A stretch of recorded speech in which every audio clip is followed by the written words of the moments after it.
Guys, ganito po yun. Ang branded content guys ay depende po sa content na ginawa ninyo.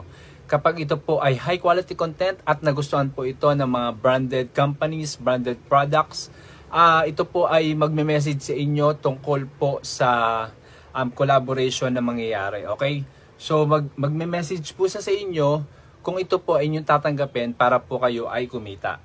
Now, meron pong tinatawag din na tag a business partner. So ibig sabihin guys, meron din po kayong tinatawag na brand partnership. So ibig sabihin guys, ang ginawa nyong video ay bayad na. So gumawa kayo ng video para i-promote ang kanilang products at sila po ay nakapagbayad na in advance para po ma-promote nila or ma-promote ng content creator ang product na yon. Okay?